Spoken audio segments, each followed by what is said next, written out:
This is Shut Up and Get a Customer here on KLRN Radio. Sales insights for those looking for an unreasonable amount of success. Featuring Dan Jordan, the sales energizer. Online at remedysalesmatch.com. Dan Jordan's advice, shut up and get a customer. Find out more at remedysalesmatch.com. Isn't that great? Dan Jordan. Yeah. Good. The sales energizer. Welcome. Well, we're back here once again. We got new guy Nick. You know what happened last week? Someone listened to the show and they said, "What's this new guy Nick thing?" Because they had not known that you're a new guy. Yeah, you're a new guy. Can we blame them for not listening to the show more often? There you go. See, if they were regular followers. All right. So wealth, fame, and good fortune is at your beck and call. If you simply focus on one thing and one thing every day, just get yourself a customer. This is for solopreneurs, entrepreneurs, human beings who need to earn more money. Let me tell you, the goal is to earn more money. Enough of this garbage. I want to do good for the world. The people with money, the people with wealth can do a lot more good for the world than those without. Don't you agree there? 100%. Larry Towner. 100%, Mr. Jordan. You know, and I think people use that as an excuse. I mean, I'm in the business of helping people get into business and helping people get into jobs and get more jobs and stuff. And a lot of them, what do you want to do? Well, I want to do something that's good for the world. You know, helping people succeed is doing good for the world. I'm serious. And people use it as an excuse, and I'm not letting you, my one listener, to deal with that. To deal with that anymore. Also, I spoke to my friend Stu, and I said, "Listen, the show's going to go on. Attend, do it on Facebook or whatever you're going to do." And he says, "You know, all you guys do is joke around. You don't talk about anything serious." We talk about a lot of serious. Nick, do we talk about serious? Have you learned anything at this show? It's wrapped in a fun bow. It's a fun mode. Exactly. That's what I'm supposed to do, though. Would you like us to be more generic? We can do that. So I get out of bed this morning. Sorry. Step on the cat. Now, it's 4:30 in the morning. It's dark. It's dark now in the morning. Let's not talk about winter. Yeah, it's just dark. Not. And so I step on the cat and it makes that noise. Yeah, and it's that voice. Yeah, it's better than any sound effect I have. And it's a noise that only happens when you step on a cat. Yet everybody has to wake up and say, "What happened?" You know exactly what happened. And now they're furious at me. I'm like, I didn't do it on purpose. I got the whole at 4:30 in the morning. Everybody's mad at me all day long. Well, it's starting at 4:30, and now I can't get back to sleep. Go back to sleep. That's the issue with people. You know what? If you can't get back to sleep, get up and do something then. There you go. Right? So anyway. Ladies and gentlemen, you know what I think it's time for? The Jim Rohn quote of the day. Yeah, of the week. Okay. I was waiting. God, that was... All right, and then we're going to kick this off so Stu Shapiro is not angry with me about not being serious because I got a great topic today. But the quote of the day is, happiness is not something you postpone for the future. It's something you design for the present. And, that's a big deal. A lot of people, these elections going on. Like, they're going to be so happy if one of them gets elected. Like, your life is going to change it all. People worry about letting other people decide whether or not they're going to be happy. Talk about the weather.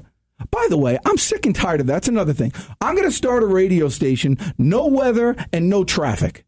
I mean, you get it everywhere. Who needs that stuff? And it makes people clueless. Now we're going to be a programmer. It makes people be less self-reliant. I wonder what's going to happen. They turn to the weatherman to find out what the weather. They do a lot better. If they'd look out the window. Well, see, the line that you just stepped over is turn to the window because I said turn to the weatherman. So Thank you so much for screwing up the line, but I appreciate that. It's very good. No, it's very good to have a sidekick that actually kicks you. In the side. It's not on purpose. You understand that. Wait, where are my show notes? Oh, that's right. I don't have any. All right. People that listen to this show for one reason. They want to do better in their business, or many people are looking to start a new business or start a new career. 10-4. And that's what we're going to be talking about today. Starting up a business your first year. Because what happens in your first year? You lose your tail. You just get killed. You were talking. Pretty much, yeah. Now, new guy Nick here. You know what Nick's last name is? It's not Nick? No. I thought it was new guy Nick. No. Ba-dum-bum. No. Sorry. What's your last name? Bean. I just found that out. Just like the legume. Bean. Bean. Yeah. Bean. Wow. I thought you said Beam. I was going to say just like Jim. No, that Bean. would be a little bit cooler. So we But started I'll take talking Bean. about new guy Nick, Bean. By the way, what did one Bean say to the other Bean? Oh, jeez. How have you been? Okay, stay with me. They're coming fast. If you don't have a rim shot for that, that's big stuff right there. Oh, There you go. You know, his timing is unbelievable. He's right on the money. Anyway. So I talked about this, and I found out his last name, and also found out that your parents had a small business. Yes, they did. And, for most of my childhood. Really? Mm-hmm. And so you know what life is. And so he was telling me, because your brother's in a business too now. Yes. That your first year, what did you say? I'm not going to. So my brother told me, he goes, man, I thought, because it's cleaning service. Right. And he said, I thought after I bought the equipment and everything else that it'd kind of be the end of my expenses, because it's just him right now. He's just getting started. He goes, man, for every $1 I make, I spend 99 cents of it. Sometimes I end up spending $1.05 for every $1 that I earn. And I'm like, so it's time to readjust pricing. That's right. Because people think if you're a business owner, you're just flat out loaded. It's just you're raking it in. They see how much they're paying for all this stuff. And what I remember, I was a kid, and I'm walking down the street, and across the way was another Darren Zimmerman, and he's walking, and he was just going nuts. I mean, just spinning around like this and just waving his arms and running back. They can't see you in radio, by the way. Okay, he was waving his arms back and forth. Live. He's Facebook Live, flailing around like a lunatic, and I don't know what's going on. So I go, what's the matter? Turns out there was a bee. A little bee. And so I couldn't see the bee. No. All I saw was him flailing around like a crazy person, right? Very true. That's what happens when you're in business for yourself. People don't realize you're flailing around all the time. Yeah, especially that first few years. Really, it's the first few years. It takes a while just to get used to what you're doing. There's a million things, and there's many chances to quit. Now, I was a business broker for years, and I used to tell people, listen, there's going to be a time. It's usually about a year and a half after you're in your business. Yep. You're in your basement. You're doing the books. It's a Sunday night. And you start crying. Basically, you're like, oh, no, what am I doing? With a bottle of Jack Daniels. Or that. For those of us that don't drink, guess what? We cry.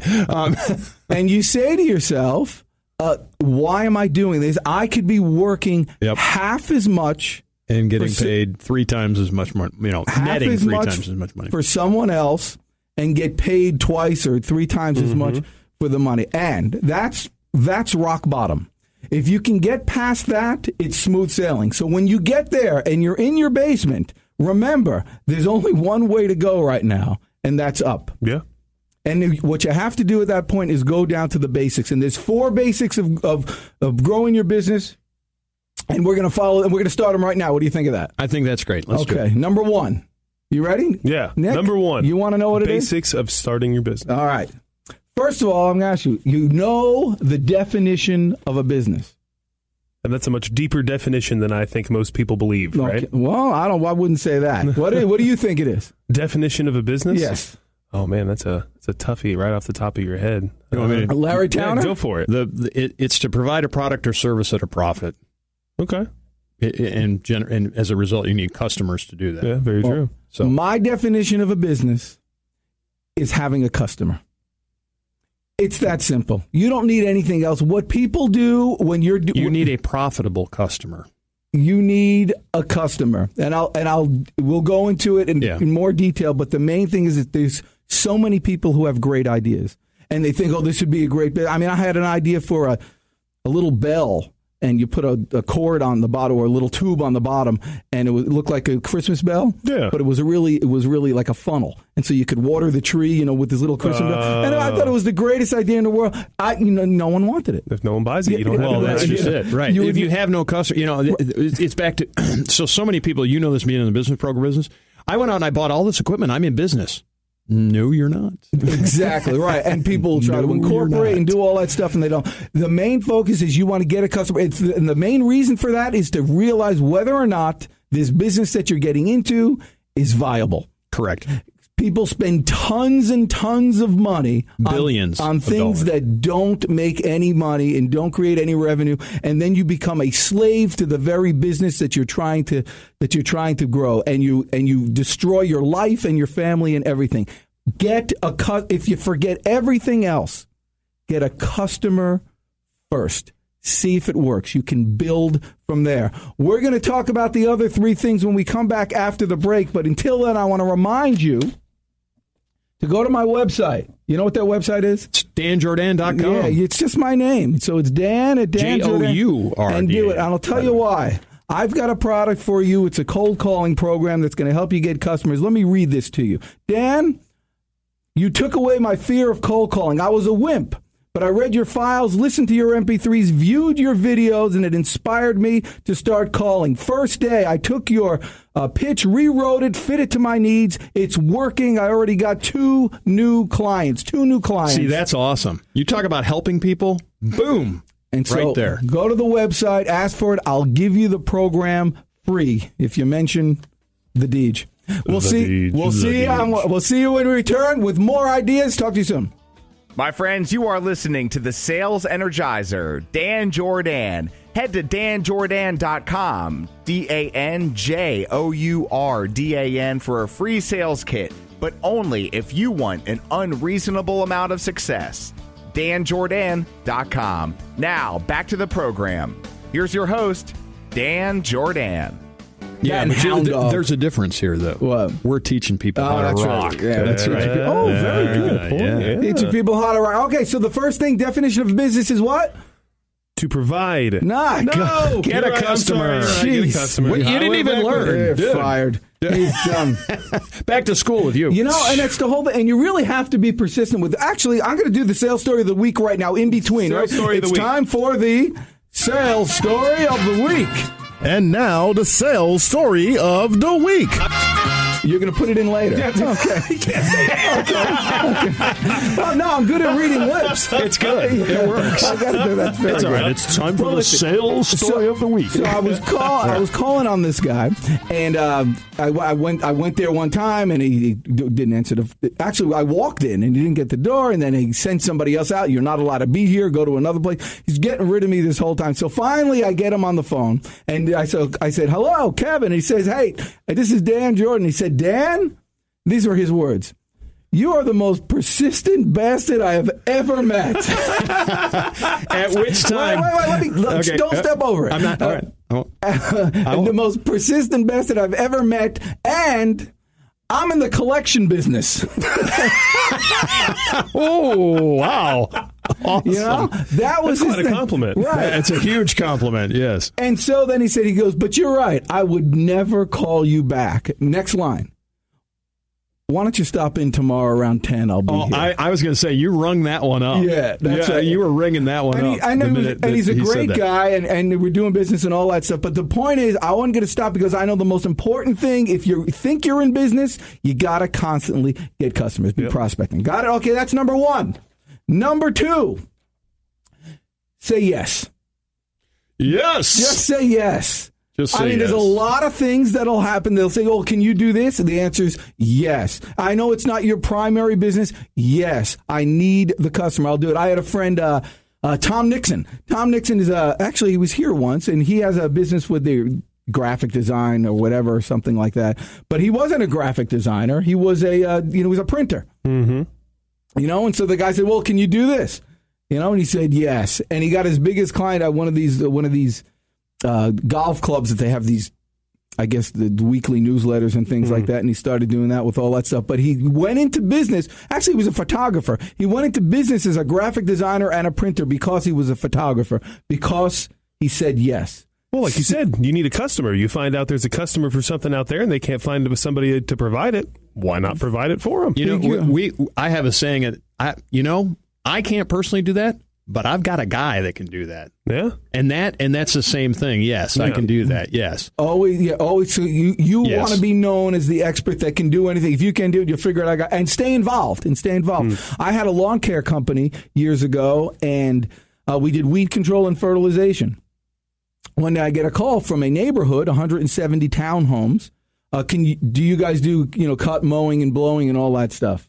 Sure. And I said, yes. Now, I didn't have a lawnmower to speak. I didn't have anything. But what I did was I called up another company. Called up a guy, you networked, blah, blah, blah. I put some deal together. Yep. And I proposed the whole thing with them doing it. And I didn't do any of the work, but I started that mowing business with a customer and with profit without, just basically subbing the whole thing out.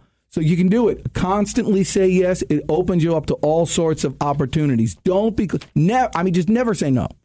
Ever. Well, there's certain things. Well, you could say no to the price. I'm still working on the flux capacitor. Okay, I'm working on it. That goes to. You ever watch Shark Tank? Yeah, all the time. Yeah, Shark Tank is good. A lot of times these people have great ideas and they have good stuff and all, and nobody wants to invest in them. And that's true. What's his name? The guy who owns the Dallas Mavericks. I hated that. Mark Cuban. Yes, his name completely blanked on me. But one time someone came in there with something and he said, "This is so cool." But who are you going to sell it to? Yeah, right. And no it's customer. A great point. That's no customer. Exactly. That's the first one. Outstanding And point. how much money did they invest? Sometimes they say, "Please stop the bleeding. Just move away." But it's very hard when it becomes your baby to do that. But if you start with your customer, you don't have to worry about it. Okay, 1, 2. Number 3. Now, once you have the customer, once you have the mindset that you're going to have it, that you're going to say yes, and you're going to figure it out no matter what. Now, start your corporation. I don't even want you to start. Before that, I don't even want you to. But at this point, now it's time to start the corporation for liability reasons and stuff like that. Do an LLC. Legal. Just call it legal. Yeah. Do the legal stuff. Do the legal stuff and get organized in there because then you're starting to build something. Right. So many people for months. Do the legal first, and then they don't have anything. They have no cash flow. Play around with it. They have nothing. Now, I've had a corporation since I was 13. I'm a little behind on that one, but not much. Wow.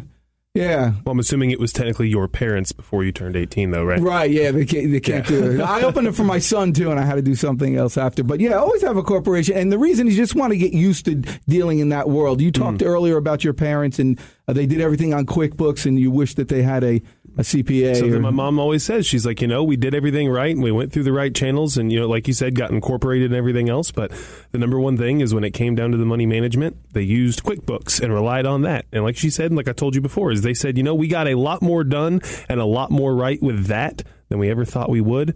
But, man, it wasn't anything compared to doing it the right way. Well, I would QuickBooks is great, and I use it, and many small businesses use it, and it's really good. But don't do your own taxes. No. And that was their problem. Right. Yeah, always have a CPA. Yeah, you use QuickBooks for accounting. That's different. That's not do. Yeah, you always have a CPA. But because you can't learn the 13,500 pages of tax code. Right. It's nuts. Well, the most important thing is to see. I'm not talking a bookkeeper. I'm talking about a CPA, and the reason is they have a license. And if they mess up, or if your taxes get messed up, they're on the hook too. And they'll take care of that stuff. And have you ever been audited? Is the sun come up in the morning? Yeah. So if you've ever been audited, you want an accountant. You want somebody on your CPA, side that knows you and knows the whole story. Yeah, these are all business strategies. And by the way, there's lots and lots of reference sources to business strategies, such as having a CPA and all the basic things. And legal incorporation do never, ever form a partnership, et cetera, et cetera, et cetera, right? But you can find plenty of reference. Go online, just type in what you should, that kind of stuff. And as long as you're talking about resources, not a bad idea. What are they have that SCORE. Have you heard of SCORE? Yep, SCORE. Society of Retired Executives. Ooh, that's pretty fancy. How'd you know that? Yeah, I was just going to say look it up, which is a good idea. But here in Georgia, there's a state program given up by Kennesaw, the university, which is great. And you can actually get a business coach. You get a business counselor, go through all your books, give you all ideas, and you could visit them once a month or twice a month or whatever. Free. Totally free, sponsored by the state, given to them and to give to you because they want you to succeed. The more you succeed, the more taxes you pay. Unless you have a good accountant. Yeah, we hope you do. And there's a million, from resource sides, join any industry association, things like that. They'll tell you basically everything you need to know about your industry. I mean, if you want to know what your ratios should be and things like that. So there's plenty of resources out there. Absolutely, and they should be used, but not until you do the first two things, which is get a customer. There you go. Customer and get your say yes. Yeah, get your head straight. You got to get your head straight that you're going to do this thing, and then you can do that. And that's really number 4. And that's finally make a business plan. Right. And the business plan needs to be, because you need to keep on track. And that's why I like that Kennesaw thing. So you can keep on track and know if you're doing well or not. Yes. Know what's happening. And you do that, you can avoid so many challenges with your business. Oh, yeah. My gosh. Oh, it's huge. You got to do it. You got to do it. Dan, can I ask you a question? No. This is just I'm going to ask you a question anyway. Have you ever started a business and that the business ended up being something totally different than what you started? Most of the time. Yeah, most of the time, right? I bought a deli and I became a caterer. It's similar but different, right? It was the whole thing. Yeah. I became a big caterer, and I was like known in certain. Actually, I was good at bachelor. I was young, so we were doing bachelor parties. There you go. Oh my gosh! And then I became like an agent for the. Right. So the thing was that happened because of, first off, you applied there, right? You applied number one, he got customers. Number two, he applied number two, which was say yes, and his business changed completely. That's right. Completely. Now, you're going to be, when you start your business, you're going to be hounded by tons and tons of people calling you, people like me, trying to sell you all sorts of stuff. The business plan, the marketing plan, the lead generation. The trucks. And all that stuff. I know a guy. He's really good with this, Joe. Which is great. And you're going to need all those things. But please remember this last thing also. You get, with the revenues that you earn from those first customers, that's what you use for all your investments into your marketing. Do not go into debt marketing your business. Earn the money somehow and then use that money. And that's what you do in your business plan. Yep. What do you think of that there? I think that's fabulous. And who was saying that? Was it Stu? Stu. Hey, Stu, what do you think of those apples? Stu, now, that was some good stuff. That's a bunch of garbage. We got 30 seconds left for me to tell you to go to my website, dan@danjordan.com. Hang out there. Send an email about something about getting that cold calling course. You're going to love it. Mr. Larry Towner, you sell any trucks today? Yeah, as a matter of fact, I do. All right, go get them. New guy, Nick, you're the best.